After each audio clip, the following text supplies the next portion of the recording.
Hello? It's me again. I need your help. I'm starting a new job on Monday and I'm not feeling confident about my English. I'm concerned that I won't have the right words to say, or that if my boss or coworkers give me an instruction, I won't understand them. How can I fix this? Oh, I remember you. We previously practiced phrasal verbs for everyday life. Well, not to worry, because today we'll look at 15 common phrasal verbs that are perfect for work situations. And remember, knowing and understanding how to use phrasal verbs will help you sound natural, and soon you'll be feeling more confident.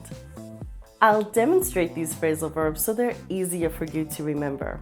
Plus, to help you remember these phrasal verbs, we've put together something very special for you. But you'll have to wait until the end of the lesson to find out what it is and where to find it.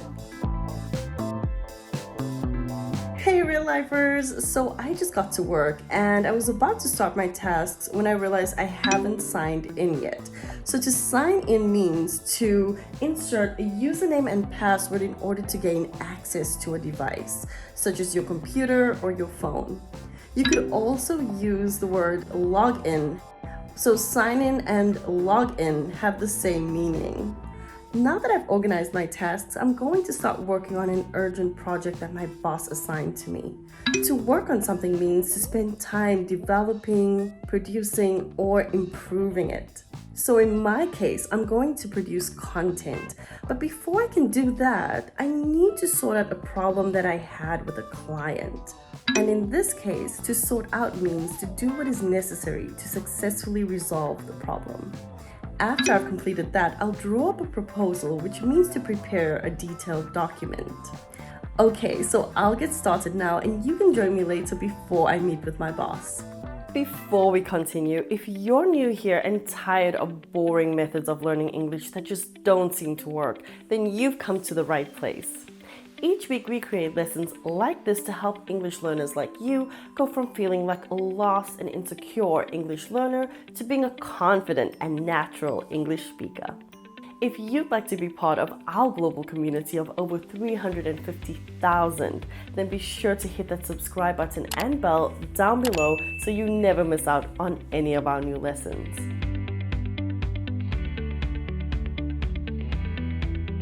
Hey guys, so right now I'm in my boss's office and I'm about to run this report by her.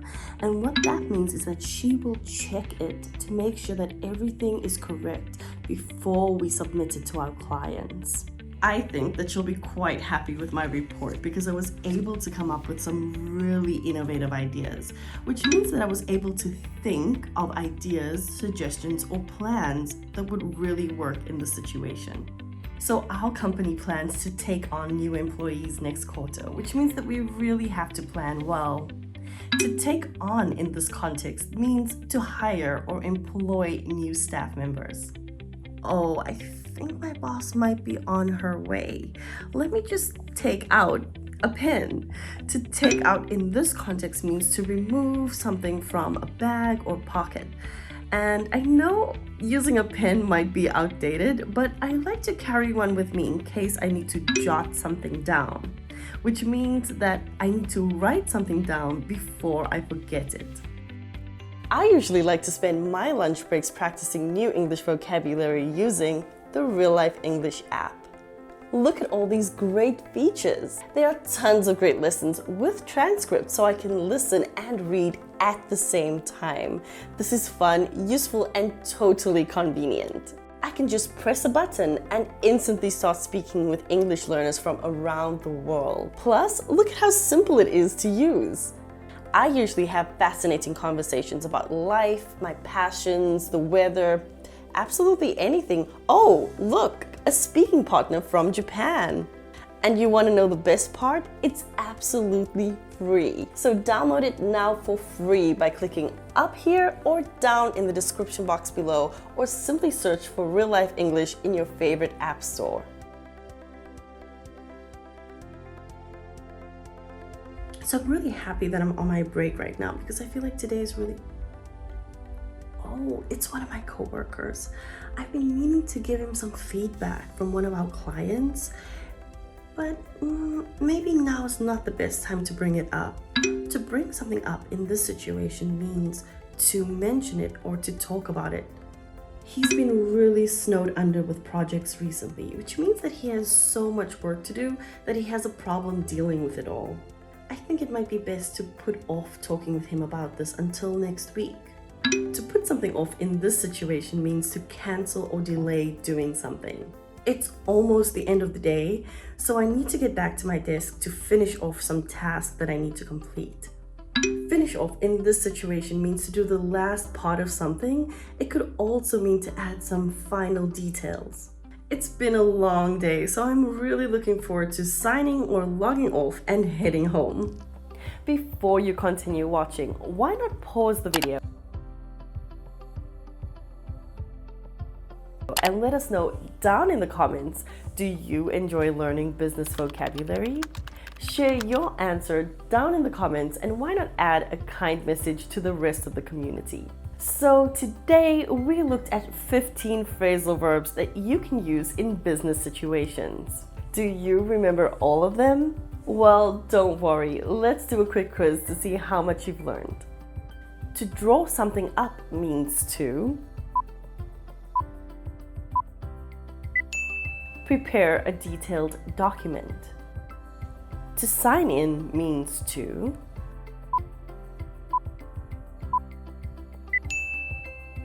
connect to a machine such as a computer or phone by providing personal details such as a username and password. To put something off means to cancel or delay doing something. To come up with something means to think of good ideas, suggestions, or plans. To jot something down means to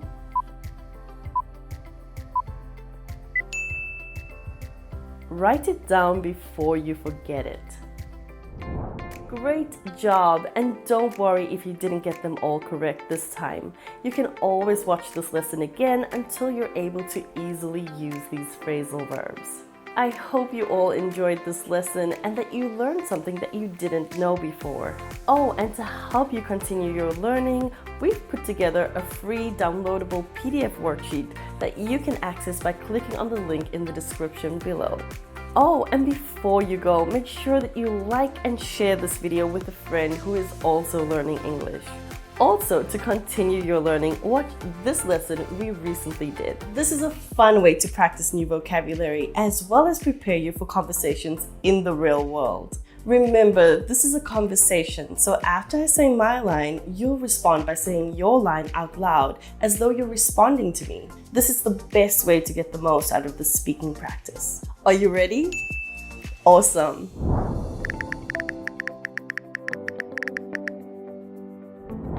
Hey, how are you doing?